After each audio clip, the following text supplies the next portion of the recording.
Good morning, traders. I'm Emily Vani, the CEO of the Investment Banking Institute and your host here at NewsWare's Trade Talk.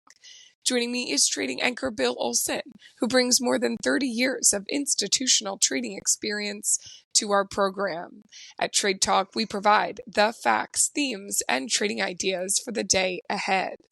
Today is Wednesday, July 31st. We head into the final day of trading in July today as we await the latest from the Fed and after markets were weighed down yesterday by big tech. During regular trading, the NASDAQ gave up 128 points or more than 1.25%. The S&P 500 also finished in the red, shedding 27 points or 0.5%. The Dow was able to hold on to green by 203 points or 0.5%. Bill, let's get into today's action with what is happening in the markets this morning. Yeah, good morning, Emily. I'm watching the S&Ps. We're showing a good gain, a positive 1.12%, 1.1%. That's great. That's stellar. That's strong. Listen, we do have a Fed meeting today. There's going to be a Fed announcement at 2 p.m. This is the key event of the day. But earnings are also key because we've had earnings beats come in from ticker HUM, BWA, DD, ANET, AMD, and Microsoft. They all delivered beats. And after the bell, we're going to be hearing from Meta, Qualcomm, ARM, Lam Research, and Etsy. And others. One of the key events that happened overnight really was with the Bank of Japan, because the Bank of Japan, they hiked one of their interest rates. Okay. Now, this was kind of widely known. Okay, they were going to do a 10 basis point hike, but they hiked it 25 basis points, which, more than double than what was expected. So, and then they laid out a plan to pair their monthly bond buying in stages. And, markets reacted very positive to that. Another key event going on is with the U.S. government. They're planning to exempt chip makers in Japan and Netherlands and South Korea from the upcoming restrictions, exports that they're going to be putting in place. That bill's coming out next month. Also overnight, Israel is thought to be behind a missile strike that hit inside Iran and killed a Hamas leader. It's causing oil prices to spike higher. Iran is, saying they're going to react to this. So yeah, there's a lot of cautious over there. But I look at the markets in Europe, and the markets in Europe are trading higher. So we got to be positive about that. You look at the DAX. The DAX is up 89 points or 0.49%. The FTSE's also up, it's up 100 points or 1.21%. And the CAC is up 82 points or 1.10% as well. The FTSE is very heavily weighted on oil. So, I'm not surprised to see that, being up so big, but it's really about the corporate earnings and possible stimulus action that's being talked about out of China that's really causing these moves today. Then you look last night in Asia, the Nikkei jumped 575 points or 1.49%. Based on that central bank news. In Hong Kong, it spiked 341 points. That's over 2%. And Shanghai also jumped 2%, 2.06% or 59 points. That stimulus talk out of China and positive earnings, that's really pushing, the markets higher. China's Politburo indicated that they're going to roll out more stimulus measures really aimed and focused at the consumer. That's what that market needs. So, they're very positive. And then we're keeping an eye on oil this morning because oil is trading higher. Oh my gosh, it's up. You look at WTI, it's trading $77.34 a barrel. That's up 3.49%. Then you got Brent, $80.73. That's up 2.67%. That's a big spike. Last night we did see a draw in stockpiles, but it's really these escalating tensions in the Middle East and possible pending stimulus from China that's causing, these gains. The stockpiles fell 4.495 million barrels, and this morning we have the EIA numbers coming out. But the suspected Israeli airstrike overnight inside Iranian territory, that could lead to a wider conflict, and that's why you're seeing oil prices very spiked this morning. Oil was already oversold, so now it's coming back into a little bit of balance. But I wouldn't be surprised if we continue to see oil move higher from here, because remember, Iran said that they are going to retaliate. So we got to keep an eye on the oil action, Emily. But that's what I have for you in terms of a morning market update. Bill, at the top of that, you listed a number of companies that reported earnings and a whole host of companies that are coming out. Earnings action is hot right now, a big market mover. So, Bill, give us a look at everything we should be watching when it comes to earnings action. Yeah, I mean, let's talk about it. Let's look at Microsoft. That's the big one. They beat by 2 cents, and they did it on higher revenue. Um, but the issue is that their cloud revenue didn't come in as strong as the market would like. You look at Microsoft; it is now down, 2.41% now, which is about $10. Now, after the bell yesterday, when these earnings came out, the stock hit 389.20. 389.20. So, it's bounced up significantly from the lows, that hit after after this announcement. So people are still liking Microsoft. I mean, they still are the best game in town. Then you got AMD, Apple, Michael David, Advanced Micro. They beat by 1 cent, and they did it on higher revenue. AMD is up 7.10% this morning. You got Boeing, ticker BA. Boy, Apple, they missed by 93 cents, but they named a new CEO. The miss was kind of expected. You look at the stock; it's up 2.25% this morning. Then you get Arista Networks, ticker ANET, Apple, Nancy, Edward, Tom. They beat by 15 cents on higher revenue. That stock's up 5.32%. Then upcoming this afternoon, after the bell, we got ARM Holdings, ticker ARM, Apple, Richard, Mary. Their EPS is 35 cents. Expected move is 12.39%. We got Qualcomm, QCOM, Quinton, Charlie, Oscar, Mary. Their EPS is $2.25. Expected move is 7.95%. And Meta Platforms, META, Michael, Edward, Tom, Apple. EPS is $4.69. Expected move is 9.18%. So we could see some big moves after the bell today, Emily. All right, Bill, you're watching all of that using your NewsWare, those earnings set up via alerts. The other thing you're watching today, another big headline along with earnings action, are these economic events. As we mentioned, the second day of the FOMC meeting today with the latest on monetary policy due out later today. And Bill, as you tell us during every FOMC announcement, really what you're watching are the comments from Federal Reserve Chair Jerome Powell, which could be the market driver. But give us a rundown of everything we should be watching when it comes to the day's economic events. Yeah, well, at 8:15 a.m., we get the ADP employment report. At 9:45, we get the Chicago PMI. And then at 10:30, we get the EIA oil stockpiles report. At 2 p.m. Eastern time, we're going to get that Fed announcement. And Jerome Powell will be speaking at 2:30 p.m. So, listen, nobody's expecting the Fed to lower rates. They might, but, no one's really expecting it. But what's more likely, they're going to signal that probably a shift in the narrative from talking about, inflation to really talking more about employment. I expect to see that be a big change in their narrative over the next month, and really going to hit home at that Jackson Hole conference next month. But we'll have to wait and see. But that's happening. The announcement is set for 2 p.m., and that's what I'm waiting on, Emily. And Bill, you're keeping track of that using your NewsWare alert as well, setting up that economic alert for the Fed announcement along with the economic reports. And you're still watching other market moving news today, looking at things like merger news, guidance news, shareholders meetings, buyback news. You're looking at your stocks grouped together like your FANG stocks and your Dow 30 stocks. So Bill, what else do you see is possibly moving the markets today? Just doing a quick data check. I'm looking at my Dow stocks. I got 22 higher, 8 lower. I'm looking at my FANG stocks. They're all showing gains. So we should be good. We should be having a strong positive opening this morning. You're looking at some of the news behind it, like Amazon.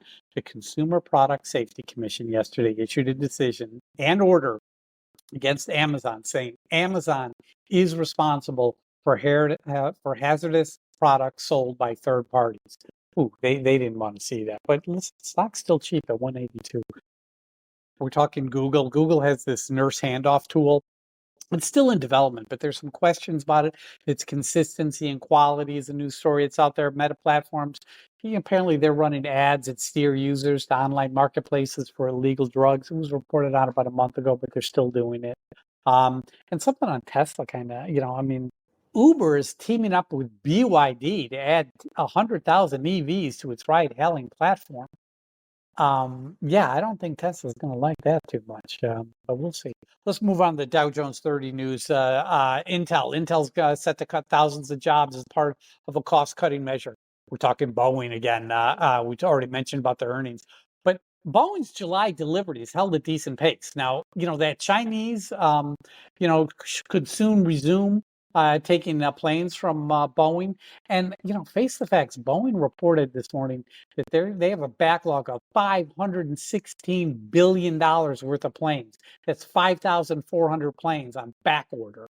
I mean, they got the revenue. All they got to do is start producing. And they talk about the supply issues that both them and Airbus are having. Those are supposed to be worked out by the end of the year, which means 2025, Boeing could really take off. It could take off in the fourth quarter. But, you look at the stock already this morning, it's up at 189, up $2.84. We're talking Microsoft. Microsoft spent an eye-popping $19 billion in cash on CapEx this quarter. I mean, that's typically what they'd spend in an entire year. So, I got to tell you, that's a lot of money to spend. And, that's one of the reasons that the market was nervous on Microsoft, that huge CapEx number. Like Meta, that's why Meta stocks fell last quarter, was because they spent $3 billion in CapEx is what they said. So, expect them not to do that again. They're not going to repeat that same mistake. But I'm keeping an eye on Meta for earnings after the bell today. In terms of merger news, Parsons, ticker PSN, Paul, Sam, Nancy, they're going to be requiring Black Signal Technologies. Deal's worth about $200 million, I see. In terms of guidance, Microsoft sees full year 2025 EPS growth in the double digits. Arista Networks, ANET, Apple, Nancy, Edward, Tom, they see revenue coming in for Q3, 172 billion to 175 billion, to 1.72 billion to 1.75 billion. Street estimates at 1.73 billion. That's fair. Pinterest, ticker PINS, Paul, India, Nancy, Sam, they see revenue 885 million to 900 million. Street estimate at 906.57 million. That's a downtick. In terms of shareholders meetings today, McKesson, ticker MCK, Michael Charlie Kilo, they're going to be having a shareholders meeting today. It starts at 8:30. In terms of buyback news, UNM, Uncle Nancy, Michael, board authorized share repurchasing plan of $1 billion. Valvoline, ticker VVV, Victor, their board authorized a 400 million share buyback.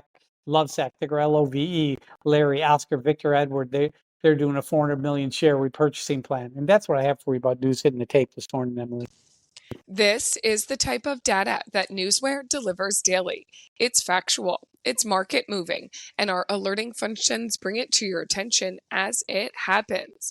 Go to www.newsware.com now and sign up for the trial and see for yourself the benefits that professional NewsWire delivers. It is now that time of the show for the Trade Talk pick of the day. Bill, big news day. What do you have for us today? Going with Crocs, ticker CROX, Charlie Richard Oscar X-Ray. Earnings are out tomorrow morning. The EPS is $3.54. Expected move is 9.92%. Looking at yesterday's call volume, 5,300 calls traded versus put volume of 3,674. Not 2-to-1, but it's high. A lot of calls traded. And then you're looking at the open interest, 51,171 versus 31,497. Very positive. Major brokers still raising price targets. They like the stock. Estimates are a little bit on the high end, but beatable, but definitely beatable. Listen, I'm looking at this stock. I want to get in 132, 133. I don't know if I might have to pay out for it, but that's kind of what I'm looking at the stock today. Ticker CROX, Charlie Richard Oscar X-Ray Crocs. That's my pick of the day, Emily. Crocs it is today. We will follow that along with you. And coming up, we will do a recap of yesterday's pick of the day. So stick with us. But ahead of that, let's take a look at the current breaking headlines that have hit the tape in our Hot Off the Press segment. Bill, take it away. MasterCard TMA sees Q3 adjusted revenue growth high end to low double digits. JetBlue World Fuel Services announced a blended sustainable aviation fuel pack. Okay. Wingstop, ticker WING, they raised their 2024 domestic same-store sales view to about 20%. Yum Brands to expand voice AI technology to Taco Bell drive-through locations. Boeing names Kelly Ottberg as their new CEO. Very qualified, and he's gonna make a mint off of this. T-Mobile beats Q2 earnings revenue expectations. Microsoft expects cloud capacity constraints to remain in the first half of 2025. Samsung says smartphone demand decreased sequentially in the weak quarter. That's all I'm seeing this morning, Emily. Okay, Bill, before we sign off and dive into trading on this Wednesday, let's do that check-in on yesterday's pick of the day, which was Johnson Controls. And they did just announce that they are, their CEO is retiring, George Oliver. They're retiring. He is retiring and, isn't hurting the stock this morning. They did report earnings. They reported a Q2 EPS of $1.14. That was ahead of the analyst estimate of $1.08. For the quarter, revenue came in at $7.2 billion versus the estimates of 7.33, so just a little bit below there. Johnson Controls also offered guidance. They see Q4 2024 EPS of $1.23 to $1.26. That was well ahead of the estimates of $1.19. Bill, how did your call work out? Worked out fabulously. It really did. I mean, JCI, Johnson Controls, opened up at $69.36. It saw a quick move to the upside, but then fell down to 68.96. It fell down below 69, which really was, the sweet spot. And the stock closed at $69.03. And then, this morning they released the earnings. Stock's trading 75. Stock's trading 75. I mean, that's like a $6 increase. Now you look at it, you look at the other ones, like ANET, had a good move. They're up 6.6%. You're looking at something like, who else came out? AMD, they're up 7.34%. But listen, JCI is up 8.66%. It's leading the way. It was the best of breed. So listen, that's what you try and do. You try and pick the best of breed, and typically it will work out. You'll at least walk away with a good gain, and that's what we did with JCA. JCI was a great winner. I mean, listen, $6 move. Got to be thankful. Got to be happy. Got to take that gain and move on to trade another day, Emily. Bill, I will take more than 8% any day. A nice win there. And we will check in with you tomorrow about today's Crocs pick of the day. And we will see how July ended up with our picks. Bill, thank you as always for your expert insight. Join us back here tomorrow and each weekday morning at NewsWare's Trade Talk when we provide the facts, themes, and trading ideas for the day ahead. Again, I'm your host, Emily Vani, here with trading anchor Bill Olson. Traders, you know what to do. Let's go out there and make some green.